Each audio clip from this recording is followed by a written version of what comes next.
नमस्कार। हिंदी साहित्य के आधुनिक काल की पृष्ठभूमि व भारतेंदु हरिश्चंद्र युग। आज का ये विषय हिंदी साहित्य हिंदी साहित्य के प्रथम प्रश्न पत्र में जो बीए पार्ट थर्ड में लगाया हुआ है, विद्यार्थियों के लिए उपयोगी सिद्ध होगा। काल विभाजन का मैं पूर्व में ही वर्णन कर चुका हूँ और भारतेंदु युग 1857 की क्रांति से आरंभ करते हुए और 1900 तक ईस्वी तक माना गया है। अब हम यहाँ पर पृष्ठभूमि की बात करेंगे कि आधुनिक युग की क्या परिस्थितियाँ थी कि एक रीतिकाल या श्रृंगारिक काव्य जो लिखा जा रहा था रीतिकाल में, वो परिवर्तित होकर और किस तरह से आधुनिक हो गया। राजनीतिक स्थिति की यदि हम बात करें तो हम कह सकते हैं कि ब्रिटिश राज्य का उसमें विस्तार हुआ। अंग्रेज व्यापारी बनकर आए और शासक बन गए। ईस्ट इंडिया कंपनी को मार्ग इंग्लैंड की संसद बताती थी। राजाओं की आपसी फूट का पूरा लाभ उठाकर अपनी शक्ति बढ़ाना ईस्ट इंडिया कंपनी का काम बन गया था। 1857 की क्रांति असफल होते ही तत्कालीन महारानी विक्टोरिया ने कंपनी का राज्य समाप्त करके और प्रत्यक्ष रूप से ब्रिटिश राज्य भारत में स्थापित कर दिया। उस समय से पूरा देश एक ही शासन के अधीन आ गया। अब राजकाज सारा अंग्रेजों का और ऐसी स्थिति में जमकर शोषण किया गया। भारतेंदु जी ने ये सब बातें अपने काव्य में वर्णित की है। आज़ादी के लिए आंदोलन। भारतीयों द्वारा पढ़ लिखकर इंग्लैंड के संविधान की जानकारी प्राप्त करना कि वहाँ का शासक स्वयं, वहाँ का जो शासन है वो स्वयं जनता चलाती है, ये बहुत ही प्रेरणादायी सिद्ध हुआ। इसका परिणाम ये हुआ कि 1885 में एक अंग्रेज डॉक्टर A.O. ह्यूम द्वारा कांग्रेस की स्थापना हुई। गोपाल कृष्ण गोखले, पाल बनर्जी आदि ने अंग्रेजी राज्य में सहयोगी बनने की याचना की। यही निवेदन आगे चलकर आज़ादी का आंदोलन बन गया। 1916 में महात्मा गांधी के अफ्रीका से भारत लौटने पर उन्होंने नेतृत्व अपने हाथ में ले लिया। अहिंसा आंदोलन ने शासन को दबाव में लिया और दूसरी तरफ गरम दल के आतंक ने उसे हिलाकर ही रख दिया। इन सब आंदोलनों का प्रभाव काव्य पर पड़ा, क्योंकि हम जानते हैं कि साहित्य समाज का दर्पण होता है। अत्याचार और भेदभाव। अंग्रेजों को दबाने के लिए आंदोलनों को दबाने के लिए, ये जो आंदोलन धीरे धीरे चल पड़े थे, इनको दबाने के लिए अंग्रेजों ने दमन और भेदभाव का सहारा लिया। 1919 में रौलत एक्ट, 35 में सांप्रदायिक शासन व्यवस्था का ढोंग रचा गया। नेताओं की गिरफ्तारी हुई, अनेक प्रकार की उन्हें सजाएं दी गई। मुस्लिम लीग की स्थापना करके उसका अंधा समर्थन अंग्रेजों द्वारा किया गया, जिससे 1940 में जिन्ना ने पाकिस्तान की मांग कर दी। इसके बाद आगे चलकर और किस तरह से आंदोलन चले ये सब हम जानते हैं, और राजनीति विज्ञान में और इतिहास में ये सब चीज़ें हम पढ़ते हैं कि हमें आखिरकार जो जो जन आक्रोश बढ़ता गया त्यों त्यों हम आज़ादी के निकट पहुँचे और आखिरकार 1947 में हमारा देश आज़ाद हो गया। राजनीतिक स्थिति के बाद हम थोड़ी आर्थिक स्थिति की बात करें, क्योंकि आर्थिक परिवर्तन से ही हमारा चिंतन बदलता है। जैसा हमारा आर्थिक स्तर होता है वैसा ही हमारा चिंतन हो जाता है। भारत में पुराने समय से ही आर्थिक ढांचा शहर और गांवों में दो भागों में बटा हुआ था ही, किंतु अंग्रेजों ने, और बहुत ही व्यवस्थित ढंग से यहाँ पर सब कुछ चल रहा था, लेकिन अंग्रेजों ने आकर यहाँ सारी पुरानी व्यवस्थाओं को ही ख़त्म कर दिया। पहले गांव की ज़मीन पर सबका हक होता था। जातिगत बंटवारे के आधार पर सब अपना अपना काम करते थे, किंतु अंग्रेज व्यापारियों ने इस व्यवस्था को चौपट कर डाला। गांव की ज़मीन से उन्होंने माल लेना आरंभ कर दिया। माल यानी कर, टैक्स, जिससे ज़मीन पर व्यक्तिगत स्वामित्व की प्रथा पनपने लगी। यानी इस ज़मीन का यदि मैं टैक्स देता हूँ तो इसका मालिक मैं हूँ। अंग्रेज़ों ने भारतीयों को खूब लूटा। रुपए के चलन से जो पुरानी भारतीय प्रणाली थी वस्तु विनिमय, यानी वस्तु के बदले वस्तु देना, वो खत्म हो गई। और पैसे का भाव था, रुपया होता नहीं था, और माल जो चुकता था वो रुपए में ही चुकता था, मुद्रा में ही चुकता था। ऐसे में किसान जो था वो महाजन के चंगुल में आ गया रुपया प्राप्त करने के लिए। अकाल, महामारी, प्राकृतिक प्रकोप, ये सब उस समय बहुत होते थे और अंग्रेज अधिकारी इन सब से किसानों को बचाने में कोई रुचि नहीं लेते थे। भारतेंदु के समकालीन साहित्यकारों ने ये सारी स्थितियाँ स्पष्ट की हैं। अब हम समाज को देखें तो सामाजिक स्थिति, समाज बटा हुआ था जातियों और उपजातियों में। एकता का पूरी तरह से अभाव था, क्योंकि जहाँ जाति और उपजातियों में समाज बंट जाता है वहाँ एकता हो ही नहीं सकती। इसीलिए आधुनिक साहित्य ने जाति प्रथा पर बहुत अधिक आघात किया है। उच्च जातियों को अंग्रेजों ने सुविधा दे दी, जिससे स्वाधीनता आंदोलन में इन जातियों ने ज़्यादा रुचि नहीं ली।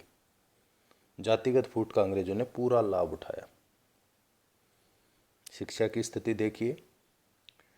भारतीय शिक्षा का दृष्टिकोण परलौकिक तथा आध्यात्मिक था, तथा ये शिक्षा भी एक वर्ग विशेष तक ही सीमित थी। अंग्रेजों के हाथ में सत्ता आते ही उन्होंने पश्चिमी शिक्षा का यहाँ सूत्रपात किया। अंग्रेजों ने सरकारी विद्यालय खोले, क्योंकि कंपनी को अपना काम चलाने के लिए ये विद्यालय कल्याण के लिए नहीं खोले गए थे, बल्कि कंपनी को अपने काम चलाने के लिए पढ़े लिखे भारतीयों की ज़रूरत थी। तो अंग्रेजों ने संस्कृत विद्यालय, मदरसे आदि खोले, जिससे भारतीय भाषा में गद्य का विकास हुआ। राजा राम मोहन राय जैसे व्यक्ति का ये सोचना था कि रटने से बालक की जो शक्ति है वो पूरी तरह से नष्ट हो जाती है, अतः उन्होंने विज्ञान की शिक्षा पर जोर दिया। आधुनिक काल में वैज्ञानिक प्रगति की यदि हम बात करें तो विज्ञान के कारण ही साहित्य में आधुनिक दृष्टिकोण आया। विज्ञान के छोटे छोटे आविष्कारों के कारण ही भारतीय अंग्रेजी सरकार ने वैज्ञानिकों को साधन जुटाने का प्रयत्न किया, जिससे देश में कई आविष्कार हुए। यातायात के साधन होने से हर क्षेत्र में गति आ गई। प्रेस व पत्र पत्रिकाओं का छपना शुरू हो गया। छापाखाना ही पुनर्जागरण को गति देने में कामयाब हुआ। धार्मिक परिस्थितियों की यदि हम बात करें तो मध्यकाल में समाज की जाति प्रथा, छुआछूत, बाह्य आडंबर को दूर करने का प्रयास कबीर जैसे साहित्यकारों ने किया, किंतु फिर भी वे उसे दूर नहीं कर पाए, क्योंकि कबीर को उस समय कोई गंभीरता से लेता ही नहीं था। आधुनिक काल में भावना का स्थान तर्क ने लिया, बुद्धि ने लिया, विवेक ने लिया, जिसके लिए ब्रह्म समाज, आर्य समाज, रामकृष्ण मिशन जैसी संस्थाएं स्थापित की गई और इन सब ने समाज को एक नई राह दिखाई। अब मैं साहित्यिक परिस्थितियों की बात करता हूँ। आधुनिक काल का साहित्य अपने पूर्ववर्ती काल के साहित्य से विषय और शैली दोनों में ही अलग दिखता है। रीतिकाल का साहित्य केवल दरबारी था, वहीं आधुनिक काल का साहित्य जन भावनाओं पर आधारित है। आधुनिक काल की प्रमुख विशेषता गद्य की स्थापना रही और फिर गद्य व पद्य में संतुलन दिखाई दिया। विभिन्न काव्य रूपों की संपन्नता के साथ ही गद्य की सारी विधाओं में साहित्य रचा गया। आधुनिक ज्ञान व विज्ञान ने मनुष्य को बौद्धिक बना दिया और नीत्शे के इस कथन के साथ ही कि ईश्वर मर गया, तो साहित्य जगत में क्रांतिकारी परिवर्तन आया। पुराने मूल्य ही खत्म हो गए, सारे विषय मनुष्य से संबंधित हो गए, साहित्य व्यक्ति के जीवन के साथ जुड़ गया, अर्थात वास्तव में ही साहित्य आधुनिक बनकर हमारे सामने उपस्थित हुआ। अब भारतेंदु युग जो 1857 की क्रांति से आरंभ करते हुए और 1900 तक माना गया है, इसकी मैं बात करूंगा। भारतेंदु युग को हिंदी कविता का पुनर्जागरण काल भी कहा जाता है। आचार्य रामचंद्र शुक्ल ने भारतेंदु युग को हिंदी काव्य का प्रथम उत्थान, हिंदी काव्य का प्रथम उत्थान की संज्ञा दी है। इसके समय निर्धारण में यद्यपि मतभेद है, किंतु इतिहास का कोई भी काल सहसा समाप्त नहीं हो जाता। प्राय अगले एक या ये जो इतिहास है, ये मैं हिंदी साहित्य के इतिहास की बात कर रहा हूँ या किसी भी साहित्य के इतिहास की बात कर रहा हूँ, क्योंकि साहित्य का इतिहास प्रवृत्तियों पर आधारित होता है और प्रवृत्तियाँ एक या दो दशकों तक चलती रहती हैं। यानी पूर्व की जो प्रवृत्तियाँ हैं वो धीरे धीरे बदलती हैं। इस प्रकार नए युग का आरंभ किसी निश्चित तिथि, मास या वर्ष से नहीं हो जाता। आधुनिक हिंदी साहित्य की नींव भारतेंदु युग में रखी गई थी। इसी युग में जनमानस में पुनर्जागृति के भाव उदित हुए। राजनीतिक, सामाजिक, सांस्कृतिक आदि सभी क्षेत्रों में गति आ गई थी। साहित्य समाज का दर्पण होता है, अतः इन परिवर्तनों का सीधा सीधा प्रभाव भारतेंदु युग के काव्य पर पड़ा। इसी कारण काव्य के विषय में व्यापकता और शैली में विविधता आ गई।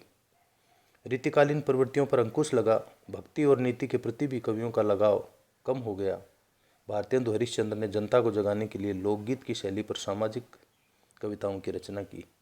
इस काल में सामाजिक बुराइयों व रूढ़ियों पर प्रहार होते गए। राष्ट्रीय भावनाओं का विकास इस काल की एक अनन्य उपलब्धि हम कह सकते हैं। राष्ट्रीय भावनाओं का विकास, और ये आधारशिला थी आज़ादी की। शिक्षा का प्रसार, विभिन्न संस्थाएं इसमें कार्यशील हुई। राष्ट्रीय भावनाओं के विकास का वातावरण बना। नए नए विषयों तथा देशभक्ति का स्वर सबसे ऊंचा लोकहित, समाज सुधार, मातृभाषा का उद्धार इस युग में देखा गया। ये सब कुछ हास्य विनोद के साथ परोसा जा रहा था। कवियों को लिखने की पद्धतियां बदल गई थी। प्राचीन धारा में मुक्तक व प्रबंध प्रणाली प्रचलित थी। इस युग में पद्यात्मक निबंधों की भी रचना होने लगी। भारतेंदु की जो मुख्य विशेषताएं हम देखेंगे, वो जैसा पहली विशेषता के रूप में अभी मैंने स्पष्ट किया, हम मान सकते हैं कि सामाजिक चेतना उत्पन्न करने वाला ये काव्य था। यानी उस समय के काव्य को पढ़कर हर किसी के मन में राष्ट्रभक्ति का भाव आना स्वाभाविक है। तो हम कह सकते हैं कि ये राष्ट्रीय चेतना से ओतप्रोत काव्य था। धार्मिक रूप से यदि इस काव्य को देखें तो सगुण और निर्गुण दोनों रूपों में काव्य रचा जा रहा था, लेकिन अब इनकी संख्या बहुत कम हो गई थी। श्रृंगार चित्रण, इस युग के कवि रस को ही काव्य की आत्मा मानते थे, अतः उन्होंने विभिन्न रसों का निरूपण किया। इसमें श्रृंगार रस सबसे मुख्य है। राधा कृष्ण दास ने राम जानकी, हरिनाथ पाठक ने श्री ललित रामायण, भारतेंदु ने प्रेम सरोवर, प्रेम माधुरी, प्रेम तरंग, प्रेम फुलवारी आदि में भक्ति के साथ विशुद्ध श्रृंगार पेश किया। भारतेंदु के बाद ठाकुर जगमोहन सिंह का नाम भी हम ले सकते हैं। प्रकृति चित्रण, भारतेंदु की प्रेम समीरण, प्रेम घन की मयंक महिमा, प्रताप नारायण मिश्र की प्रेम पुष्पांजलि, अंबिका दत्त व्यास की पावस पचासा, ये वो कृतियां हैं जिनमें प्रकृति का बहुत सुंदर चित्रण है। हास्य व्यंग्य, भारतेंदु के सभी कवि बहुत ही जिंदा दिल थे। पश्चिमी सभ्यता, विदेशी शासन, अंधविश्वास, कुरीतियाँ, आडंबर आदि विषयों पर बहुत ही सुंदर और तीखे व्यंग्य किए गए। और इसी श्रृंखला में हम प्रेमधन और प्रताप नारायण मिश्र को भी जोड़ सकते हैं। इस काव्य में एक और जो प्रवृत्ति देखने को मिली वो थी समस्या पूर्ति। रीतिकाल में जब भी कोई समस्या किसी प्रकार की होती तो विद्वत कवियों को वहाँ पर आमंत्रित किया जाता और वो उस समस्या पर अपने विचार रखते। इसे समस्या पूर्ति कहा जाता है। निष्कर्ष रूप में उस समस्या की पूर्ति हो जाती थी, उसका समाधान निकल आता था।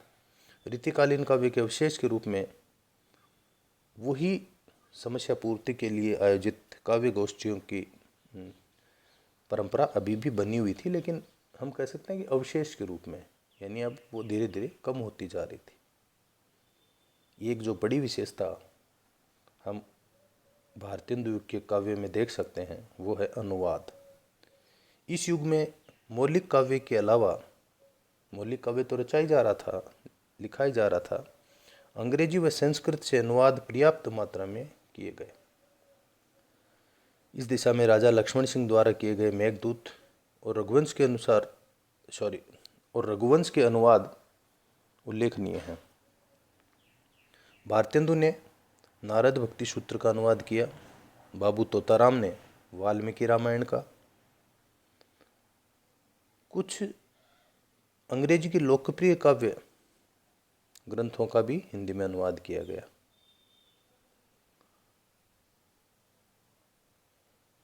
ये जो अनुवाद होते थे भारतेंदु युग में, इसमें कोशिश की जाती थी कि अनुवाद में सरसता हो, जिसे हर कोई उस कृति को रुचि के साथ पढ़ सके।